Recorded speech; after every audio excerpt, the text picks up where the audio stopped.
I planted bamboo that overrun my neighbor's property over a security light, by user hotpocket_consumed. About 4 years ago I used to live in a nice hoa in a small town in TX and enjoyed having only one neighbor over my backyard fence. The plot was about 2 acres and the other side of the backyard butted up to a hay field. The stars were beautiful at night because of virtually no light pollution. Until the neighbor decided to install an incredibly bright security light over their back porch aimed right at my back patio and bedroom windows. I tried to ignore it at first and put shades in the bedroom, but out on the patio it was like having a bright LED headlight in your face all night. I consulted the HOA about adding a privacy addition to my fence to increase its height, and they said no because it's already at the 8 max allowed height. They said there was nothing in the bylaws or whatever about bright lights, so nothing they could do. Diplomacy. So I hated for this to be the thing where we finally had a formal greeting after 3 years of back porch waves, but I walked over and rang the doorbell with $20. I politely explained how the light was causing the aforementioned nuisance and asked if there was any way I could convince him to point the light down or in a different direction, and even offered to buy him a case of beer, the $20, out of goodwill, and even a new motion sensing light. He seemed nice and agreed to point it down, but after waiting a month, nothing changed. I went back to have another polite conversation and he said he had changed his mind and was going to leave it on every night and leave it pointed as is. Petty revenge. Needless to say I was a bit upset. Diplomacy failed and started figuring out how to win. If the military taught me anything, there's always ways to adapt and overcome.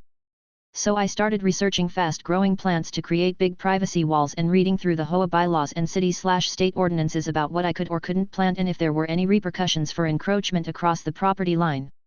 I quickly discovered running bamboo, despite being very invasive, would grow super fast to make the neighbor's house and light disappear from view, and there was nothing on the HOA/state/city books to prevent me from planting it or cause legal recourse if it spread and grew on his side on the fence. Only thing he could do is cut anything that grew on his side of the line.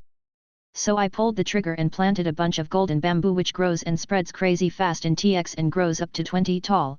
I didn't care if it took over the fence line because his house is 15 from the fence while mine was 50 yards away, so I planted a bunch right against the fence and only put root barrier on my side to prevent it spreading into my yard.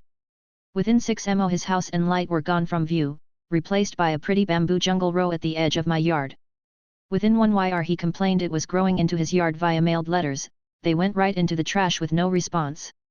He rang my doorbell once and I looked at him through the window but just didn't answer the door.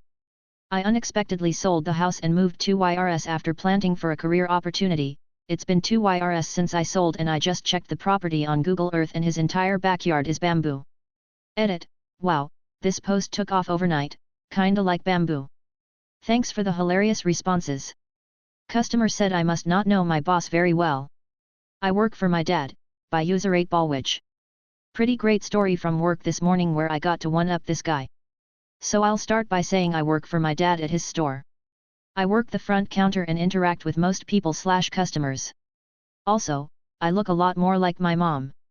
My dad runs a separate business as well, but anybody who needs to talk to him for either business can usually find him in the office here. So this guy shows up this morning looking pretty ruffled and asks if my dad was here. I replied, you just missed him. He is out for the morning doing a couple things. He was very displeased by this information and was acting very loud/unprofessional. He started looking around the store and eventually came back to the front counter with a piece of equipment that he wanted to trade for some work that he apparently did for him before. Keep in mind I know most of my dad's workers and have never seen this guy before. I told him that I don't do any negotiations while he's not here and I can't just let him leave the store with something for free. I told him that normally he probably wouldn't want to take that route, but he was welcome to discuss it with him once he's back.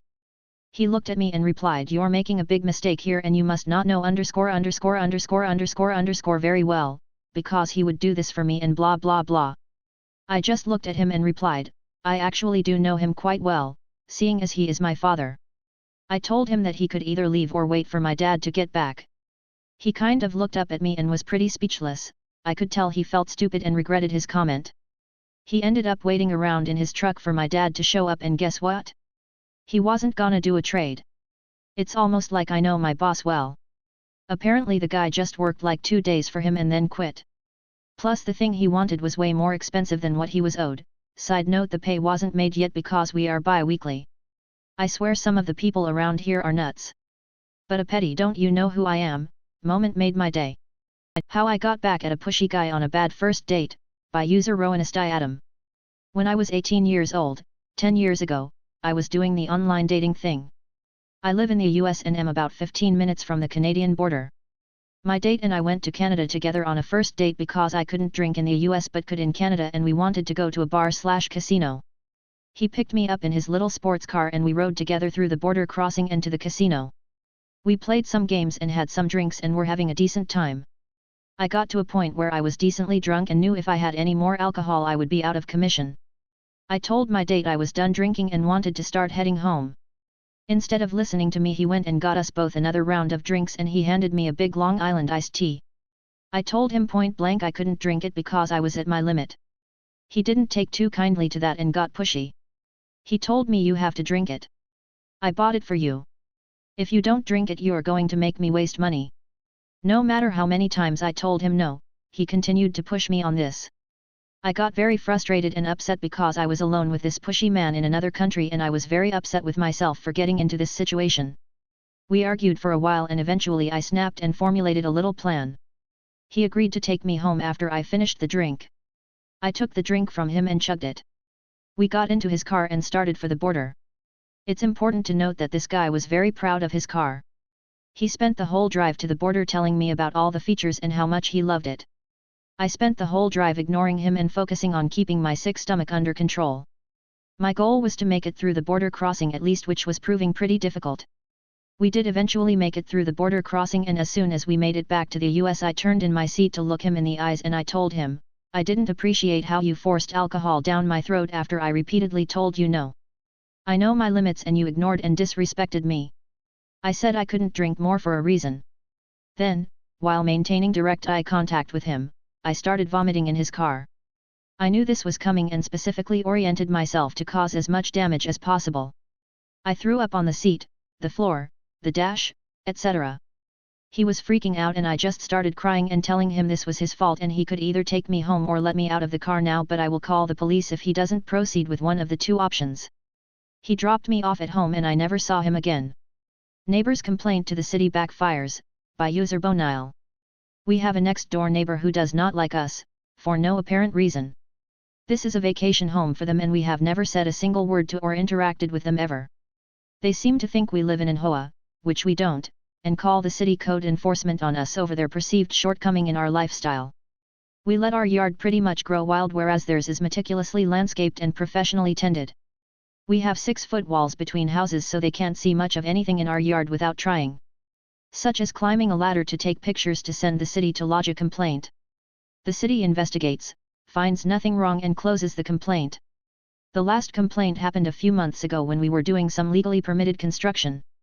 The neighbor calls the city, they come out and find no issues. Apparently he was upset with this outcome and he made more complaints, of which only one was valid. He complained about our vehicle parked on the street not having a current registration sticker. Parking enforcement came out and put a sticker telling me to fix the problem or move it within 3 days. Apparently, my current license plate sticker had been scraped off. While out front, I noticed my neighbor's new motor home parked in front of his house. It's illegal in the city to park a motor home on the street. Normally, I could not care less about it, but this seemed like an opportunity I couldn't pass up. I asked the parking guy, "What about that thing?" He said there was no complaint about it, so I said, "I am complaining." I watched as he took pictures and wrote out the parking ticket/tow order. I then watched as, about an hour later, the tow truck eagerly hook it up and whisk it away to their impound lot. Make my wife and sister cry on my wedding day? Okay, now go find another job, by user Taste a Tactical Trout. TL/DR at bottom. My wife wanted us to get married in a church. I have my opinions about that, but given that she wanted it, and it would make her happy, that made me happy, so I gave no pushback on that whatsoever. Let's forget about the fact that the benevolent, generous, loving church required a $1,000 donation to conduct the ceremony and sign the marriage certificate, but I digress. Come the wedding day, we walk down the aisle surrounded by friends and family, the ceremony goes wonderfully, we walk back out and start talking to some of the guests and, smile, laugh, and just be happy. I then notice my sister, who was part of my wedding party, was teary-eyed. I looked closer and noticed she had been crying. I asked her what had happened, why she was crying, but she wouldn't budge. I then found out my wife had also been crying before the ceremony. I then come to find out that this deacon who had been part of the ceremony had told my wife, right before she was to walk down the aisle and get married, that she couldn't do so because she didn't have a veil. She was told, right before she was to be married, that she wasn't allowed to walk down the aisle because of a $$ numbering veil. Let's just say I was seeing red. Let's just say I was prepared to burn down the world. Let's just say, I became angry. I knew that my sister's tears were something to do with that deacon as well, which made this 100x worse. But, I wasn't about to ruin my wife's wedding day by making a scene, and my friends encouraged me to deal with it later as well. So I temporarily let it go. Rest of the wedding day went phenomenally. Everyone had a blast, and we couldn't have been happier. But when we got back from the honeymoon, I took a trip to that church. I took 2 trips to that church. In fact, I took 3 trips to that church. Each time, I calmly, but with what I expect was the look demonic anger on my face, went to their front office and complained and argued and fought with literally anyone who was there. I demanded to speak with whoever was in charge, not the man upstairs obviously, and spoke to some head of the church board or some crap like that. I demanded punishment for that deacon, for a face-to-face apology, for some kind of repercussion or retribution for bringing my wife and sister to tears on my wedding day. I'm a lawyer, so I've gotten very used to arguing, and arguing, and arguing. As much as I wanted to throttle the man that did this, I forced the civilized lens to take precedence and dealt with it that way. It's been months. From what I've been told, and from my own observations, he's been fired. I was also told that he had a reputation, whatever that meant, but I'm convinced my poking and prodding and stabbing at the subject finally got that miserable prick fired from his oh-so-self-righteous position. My sister still hasn't told me what made her cry that day, but the coincidence is just too great. Not sure if this should be posted to Ida or some other subreddit, but hey, it felt good to tell this story, and I'm just glad I was able to mete out some vengeance. TL/DR, miserable prick deacon made my wife and sister cry on my wedding day. I got him fired.